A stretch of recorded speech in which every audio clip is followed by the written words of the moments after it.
Diante dessas análises, senhor deputado, presidente da Comissão de Educação, senhores secretários de Estado, nós concluímos os estudos que a gente faz todos os anos para ver qual é o potencial de receita que a gente tem em Mato Grosso.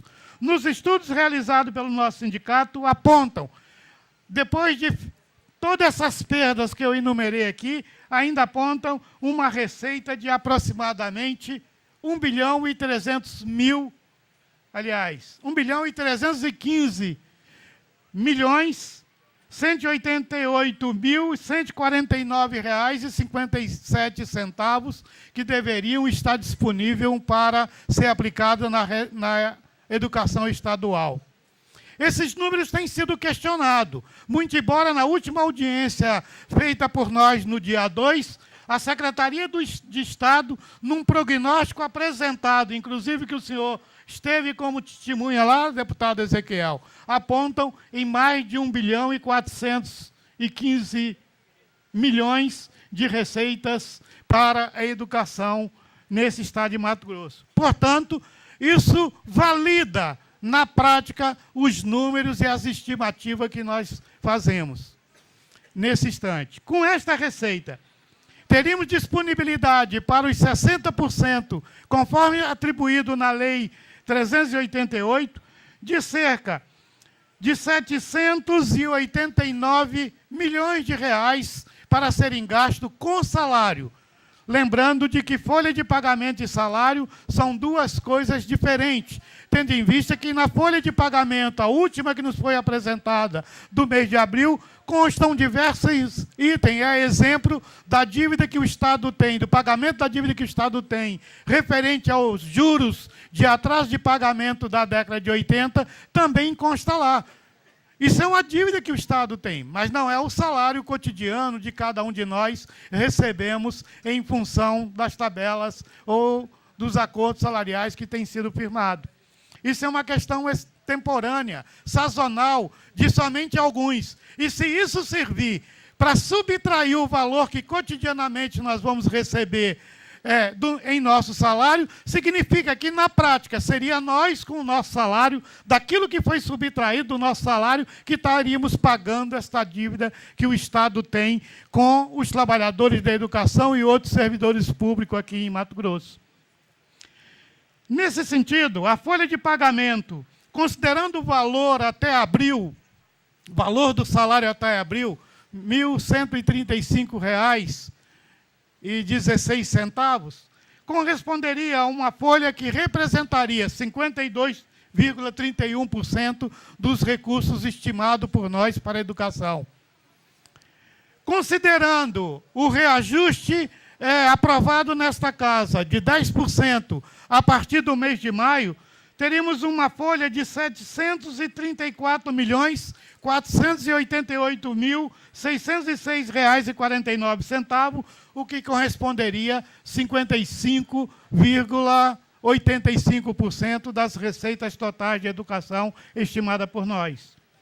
Considerando a proposta de 1.312, a partir agora do mês de maio, esta folha chegaria a 760 bilhões, o que corresponderia a 57,82% dos totais das receitas estimadas por nós.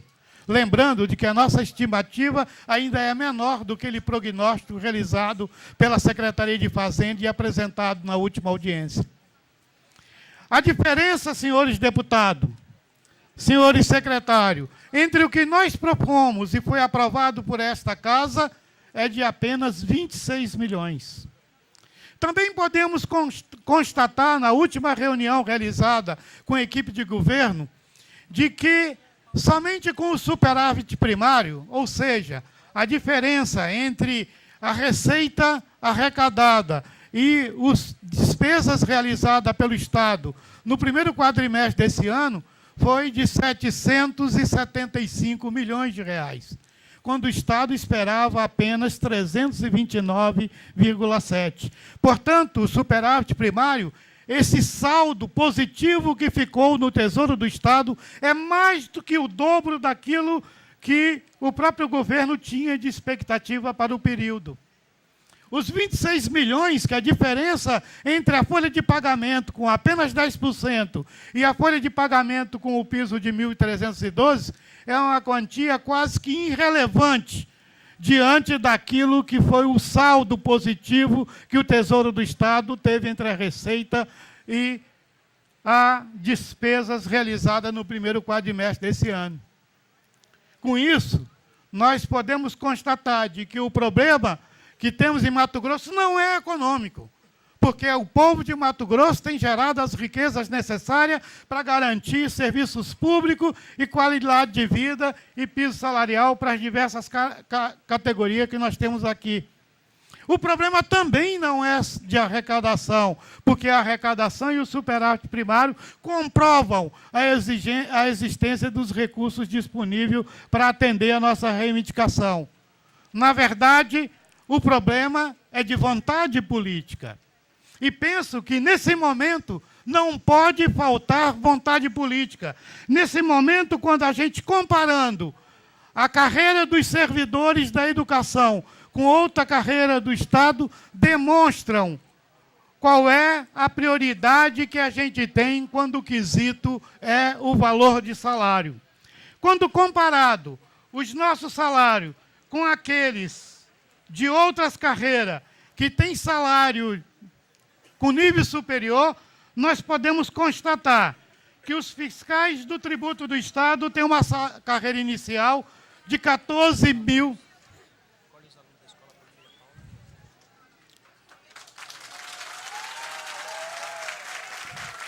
Quero aqui saudar a razão da nossa existência profissional e do debate nosso aqui, que são os estudantes. Em particular, quero saudar os alunos da Escola Porfíria Paula presente a essa audiência pública.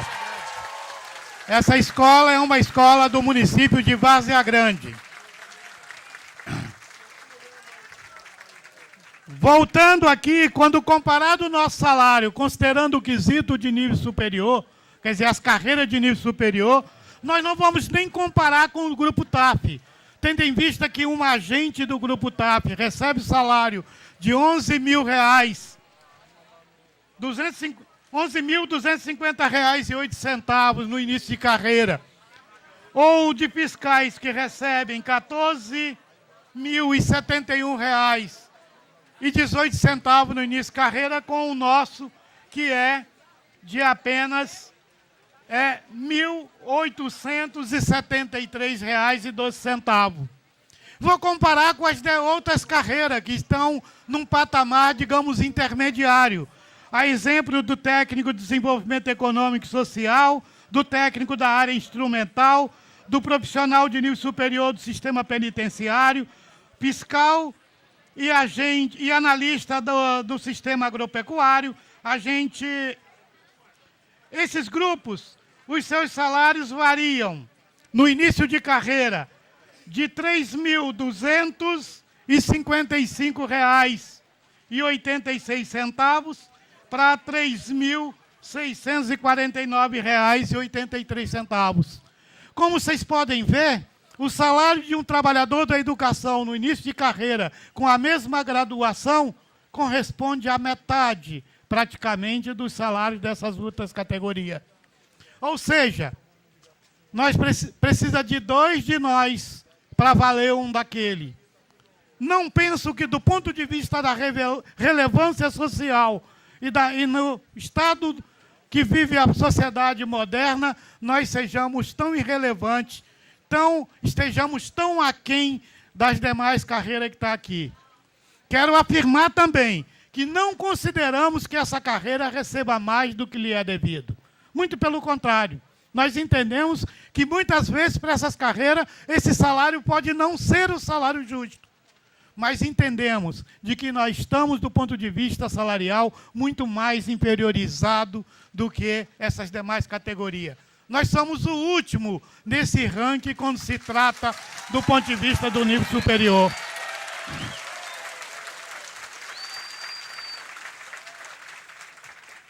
Isso não seria tão perverso se a gente não comparasse o salário de um profissional da educação com nível superior com os salários das demais carreiras de nível médio. Onde, de uma pela outra, as carreiras de nível médio têm salários iniciais que variam de R$ 1.233,38 até R$ 1.700,01. Enquanto o professor ou técnico de nível superior no Estado tem salário de R$ 1.873. Não seria exagero dizer de que nós equivalemos para o Estado, quando temos formação de nível superior, às carreiras de nível médio das demais categorias. Isto não pode.